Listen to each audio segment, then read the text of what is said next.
This is He Knows Everything, bringing you that heat that far. Let's talk about it, man. Go ahead, he knows. I told you guys, man. Scottie Pippen is LeBron and LePaid for. Let me say it again. Scottie Pippen is LeBron and LePaid for. The reason why I can come to this conclusion is because in his book, he says the reason why LeBron James is the GOAT is because he does everything. You guys have to understand why Scottie Pippen is leaning always to LeBron James. Because in Scottie Pippen's mind, he sees LeBron James like himself. Let me say it again. He sees LeBron James like himself. Scottie Pippen sees LeBron James as a variation of him, another version of him, a basketball iteration of him. So in Scottie Pippen's mind, LeBron James is basically him. So him saying that LeBron James is the GOAT, he's basically saying that he is the GOAT. Whew. What I said was so deep and profound.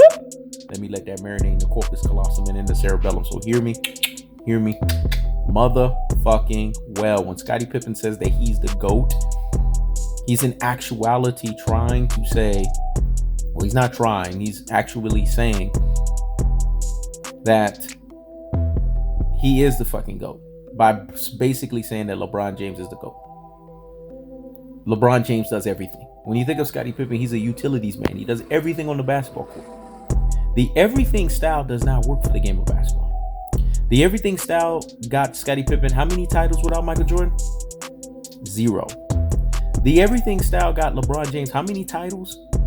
Even with the fact that he needed Dwayne Wade to psychology him, Pat Riley to psychology him, because he couldn't fucking get it done in Cleveland. How many titles did he get in Cleveland pre those days? 0. Even though he needed Chris Bosh, all guys that were number one guys on their respective teams that ended up going to play with him. No. They ended up going to play with Dwayne Wade on Dwayne Wade's Miami Heat team. And Dwayne Wade ultimately gives the team up to LeBron James, by the way. So let's put that together. Then he leaves that team. He goes to the LeLand. And he teams up with Kyrie Irving and Kevin Love. Kyrie Irving was the number one guy on his team. Kevin Love was the number one guy on his team. You guys are doing the math here. You see how every simile that's being drawn is coming to its conclusive state? Now let's go even further, because we have to push this for what it is.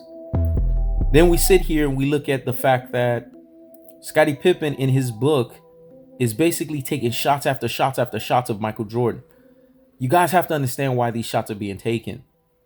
Because it's a difference, it's a delineation, it's a distinction, and there's a gulf and a separation between the way the Michael Jordan and the Scottie Pippen style of basketball plays. Go ahead, he knows. Scottie Pippen in his mind believes that his style of basketball is the ultimate style. It's not about LeBron James. It never was about LeBron James. It was about Scottie Pippen. Scottie Pippen in his mind thinks that he was the ultimate basketball player on the Chicago Bulls. And you can't tell him otherwise. Here's where Scottie Pippen's missing. There is no Scottie Pippen 50 greatest player. There is no Scottie Pippen relevance in basketball. There is no Scottie Pippen on any stretch or any imagination if Michael Jordan does not deliver the goods of molding this guy and taking his basketball to the next level. See, they don't want to tell you this. They want to tell you what they want you to believe. They don't want to tell you the truth. This is the cold-hearted truth. This is the unadulterated truth. This is the cutthroat truth-telling fashion truth that Scottie Pippen was molded, Scottie Pippen was engineered, and Scottie Pippen was defined by Michael Jordan's success. This is why Scottie Pippen even fucking exists. All these years of strife, all these years of being bitter, all these years of being marginalized, all these years of being basically hot and bothered like grit, Scottie Pippen had to come to a conclusive state that when it's all said and done, fuck Michael Jordan. Fuck the Chicago Bulls. Fuck everything that's associated and affiliated with that. I'm pushing my own shit. I'm pushing basically the Scottie Pippen train. I'm basically all about what Pippen is about. This is what Pippen wants you guys to understand. And if you guys are using the cold-hearted, unadulterated, and cutthroat truth-telling fashion, and you're using your actual brains here, and you're not being beguiled, you're not being betwixt, you're not being bamboozled, and you're not being played around, then you guys could see this shit for what it is. When it's all said and done, this is what it boils down to when we think of Scottie Pippen. When it's all said and done, this is what it boils down to when we think of Scottie Pippen and how he's moving himself, unctioning himself, and governing himself.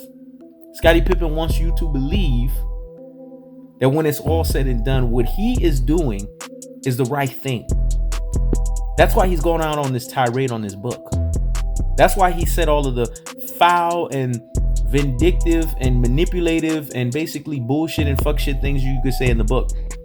Because in his mind, he has rationalized that he's greater than Michael Jordan. When in actuality, he is not. That's why he's saying LeBron James is the GOAT. It has nothing to fucking do with LeBron James. It has everything to do with Scottie Pippen. And if that's not the cold-hearted, that's not the unadulterated, that's not the cutthroat true teller fashion, then I don't know what is. This is He Knows Everything.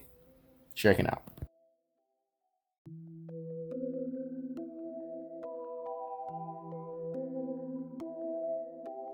Go ahead, he knows.